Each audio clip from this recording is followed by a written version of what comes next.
Olá, moçada do terceiro ano! Que saudades de vocês, gente do céu! Louca para ver vocês. Eu espero que seja recíproco, né? Eu espero que vocês estejam bem, comunidade pacificada na área, verão, hein? Bom, o conteúdo de vocês no terceiro bimestre, que seria o período de melhor fase do terceiro ano, que agora a gente começa a falar de Goiás, e seriam as nossas viagens. Inclusive, em homenagem a vocês, eu estive na Usina Velha, né? Na cachoeira da Usina Velha lá esse final de semana e vou falar para vocês, meus amores, fiquei com vontade de estar lá com vocês, né? Que é um dos nossos locais de ir todos os anos.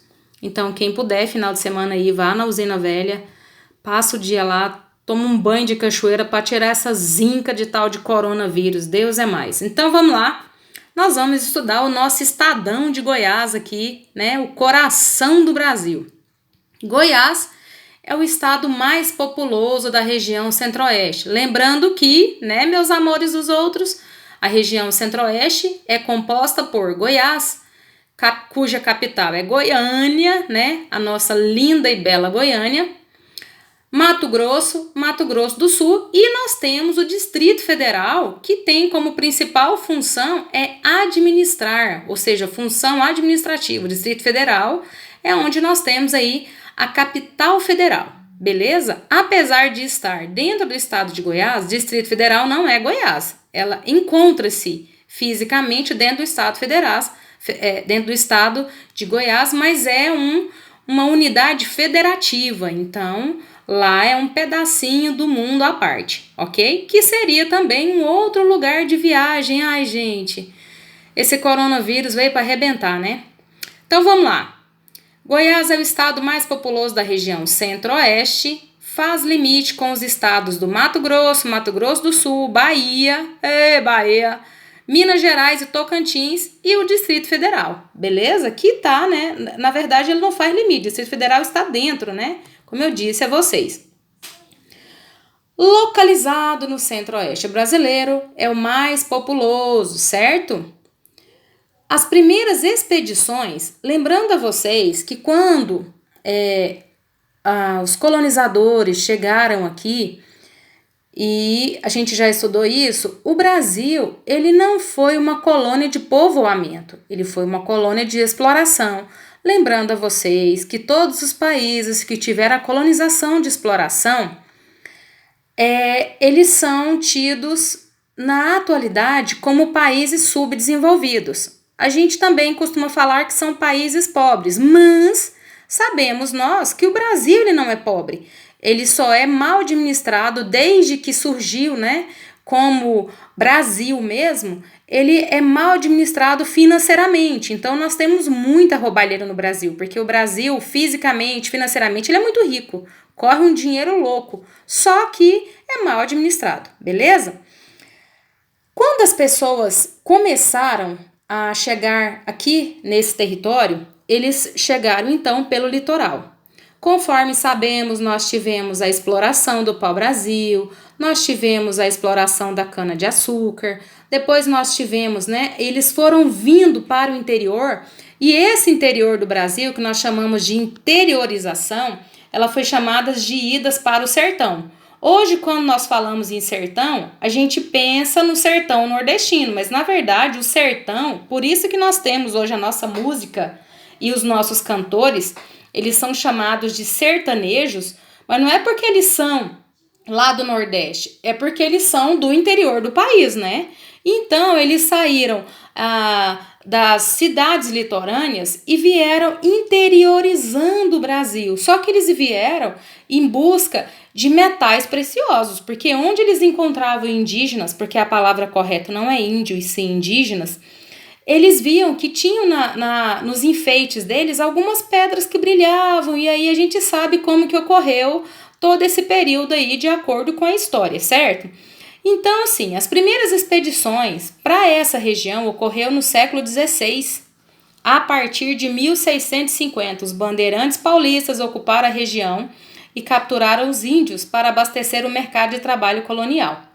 No entanto, a busca era por desses bandeirantes paulistas era por ouro e outras pedras preciosas. Lembrando a vocês que quando a gente fala de pedra preciosa, que nos jogos a gente chama de gema e que é o nome correto, elas foram classificadas assim pela facilidade ou não de serem encontradas. Na verdade, todas as gemas elas são preciosas. Só que na época dos reinados aqui, o que acontece? Quando uma pedra era fácil de ser achada, ela não era preciosa. Quando ela é difícil de ser achada, aí ela era preciosa, ok? Então, lá no Sudeste, lá em São Paulo, começou então a mineração. Então, os melhores mineradores ficavam por lá, os piores mineradores iam para Minas. E aí os melhores mineradores ficavam em Minas e os piores iam adentrando ao interior do país, né? Ia procurando esse sertãozão de meu Deus. O que acontece? Chegou-se aqui no estado de Goiás, né? Agora nós chamamos de estado, mas antes era capitania, né? E aí depois nós temos aí, em 1720, o ouro foi encontrado em grandes quantidades pelos bandeirantes. Bartolomeu Bueno da Silva, o filho, fundou o Arraial da Barra, que foi o primeiro povoado goiano. Nas décadas seguintes, a região foi ocupada por milhares de mineradores e comerciantes atraídos pelo ouro, ok? Então sempre, professora, mas nós tivemos também a criação de animais. Bom, essa criação de animais também ela ocorreu e foi também no interior do Brasil, tá? Goiás tornou-se capitania independente em 1748. O nome da sede mudou de Vila Boa para Goiás. Então a capitania aí, né, era a Vila Boa. Inclusive um outro lugar que nós viajaríamos seria para a cidade de Goiás, conhecida popularmente entre os goianos como Goiás Velho, né? Tradicionalmente chamada de Goiás Velho. No final do século XVIII, a capitania foi responsável por 20% da produção de ouro da colônia. Porém, no início do século XIX, houve esgotamento das jazidas de ouro, fato que alterou a economia goiana para as atividades da agropecuária. Lembra-se? Pois então, quando a gente vai para a cidade de Goiás, a gente vê lá que tem muitas obras, inclusive uma artista muito famosa goiana, era porque ela faleceu, mas ela continua famosa, Goiandira do Couto. Essa mulher, ela pintava quadros com as areias da Serra Dourada. A serra que envolve a cidade de Goiás, e lá parece não mais, não menos do que uma panela de pressão funcionando sempre. É muito quente, gente. Só que é uma delícia, né, o lugar, principalmente porque dentro da cidade tem um rio maravilhoso que é o Rio Vermelho, que nossa, professora, é o nome dos mercados. Então, é uma homenagem dada, né, ao Rio Vermelho. E o Serra Dourada? Mas o Serra Dourada é o lugar onde o povo joga futebol em Goiânia. Então, Serra Dourada também foi uma homenagem à serra aqui, né, do estado de Goiás. Olha a nossa bandeira, que coisa mais linda. O que ela significa?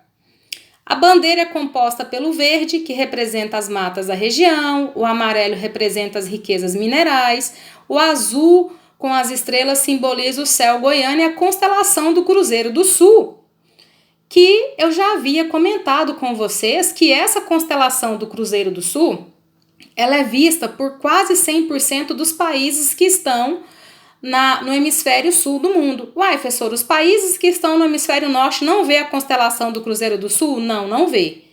Mas quase todos os países que estão no hemisfério sul do mundo conseguem enxergar do seu céu aí, né, a constelação.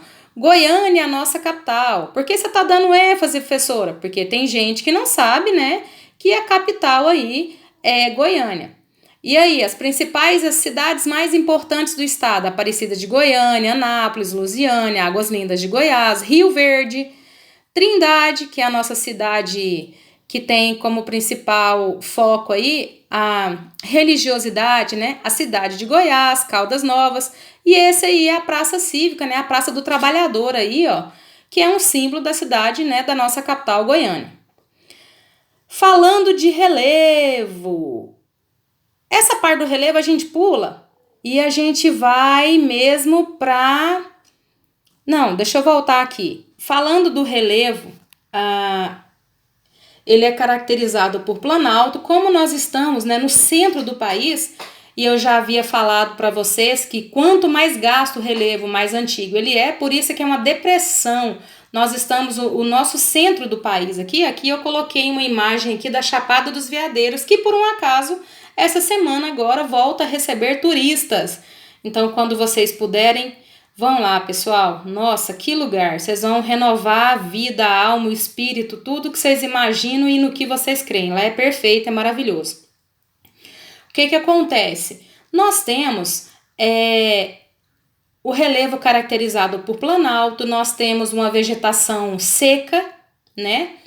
Nós temos o Cerrado brasileiro como bioma principal aqui. Nós temos, né, uma divisão desse bioma que é Cerrado, Cerradinho, Mata de Galerias, que são onde nós temos água passada de bom, né? A água aí no estado de Goiás. Nós temos um veio hídrico bastante interessante, muitos rios, muitos córregos, né? Inclusive um dos mais falados dentro do Brasil, principalmente dentro do Centro-Oeste, é o Rio Araguaia, que seria a Praia do Goiano, né? Onde nós falamos aí que é a Praia do Goiano. Então, quanto mais baixo o relevo, mais antigo ele é. A vegetação é composta pelo cerrado e o clima é tropical. O tropical aqui tem autores que falam que é um tropical árido, né? Por quê? Porque nós temos um período muito grande de estiagem e nós temos aí o nosso verão chuvoso. Nós temos o inverno seco e o verão chuvoso, levando em consideração que o verão ele começa em dezembro, mais particularmente, de acordo com as datas, 21 de dezembro. Mas aí, né, não fica assim, ó, vou esperar pro dia 21 chover. Não, nosso período de chuva, quando acontece normalmente, ele começa na segunda quinzena de outubro. Então, nós temos um período. Então, tem autores que diz que o nosso Cerrado goiano tem um clima tropical árido. Mas, na verdade, o nome correto seria um tropical típico, porque o Brasil todo ele é um país de clima tropical. Lembrando a vocês que quem muda o tempo todo é o tempo. O clima, nós precisamos de um estudo de no mínimo de 20 a 35 anos para falar que o clima está mudando. Só que sabemos, né, que com a ação antrópica intensificada no mundo, é claro que todos os estudos de clima, todos, vão apontar que o clima realmente está mudando no mundo. Principalmente, né, para esse ano de 2019 para 2020, o nosso regime de chuva ele foi totalmente contrário aos outros anos. Em dezembro mesmo, outubro, novembro, dezembro, que deveria chover, não choveu quase nada. Em compensação, a chuva veio em janeiro e foi até mais ou menos março, o que diferenciou muito. Só que, graças a Deus, não está faltando água diretamente, né? Ou, de vez em quando falta, mas assim, é porque quebrou um adutor ali, tá arrumando alguma coisa com lá. Mas assim, relacionada à falta de água que nós temos sério, esse ano nós ainda estamos tranquilos, beleza?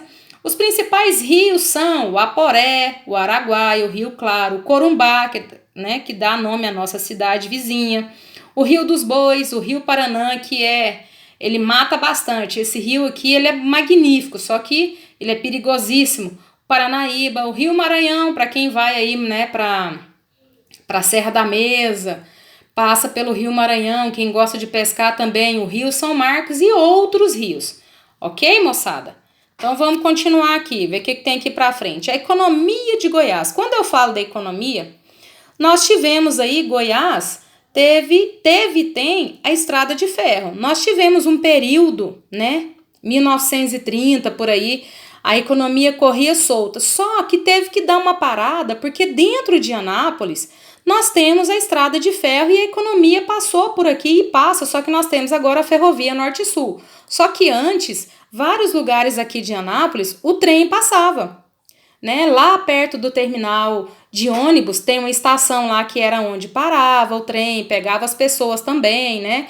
Então, teve uma parada. Essa parada aí foi por causa está aumentando a linha férrea para passar dentro de Anápolis. Então, por volta de 1970, conseguiu-se, né, voltar o crescimento aí da economia goiana, porque outras regiões do estado de Goiás, outras áreas, começaram também a utilizar essa linha férrea. Hoje nós temos, né, que passa no Daia, vai para Catalão, vai para Minas, né, para o quadrilátero ferrífero levar lá os minérios e assim por diante. A economia se baseia principalmente na atividade agropecuária, e nós sabemos muito bem disso, né? A indústria é responsável por aproximadamente 34% da riqueza goiana.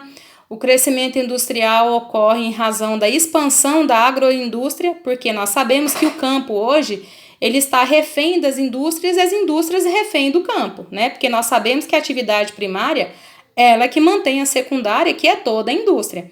Então, um agora depende do outro, é o que nós chamamos de agroindústria, né?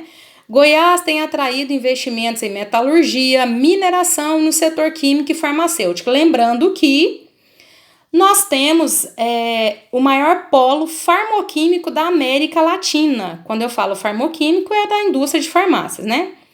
Goiás apresenta problemas como saneamento ambiental, pois a metade da população não é beneficiada com esse serviço. Analfabetismo funcional, que atinge quase 20% da população goiana. Beleza, meus queridos? Qualquer coisa eu estou à disposição no WhatsApp, hein? Beijo, beijo!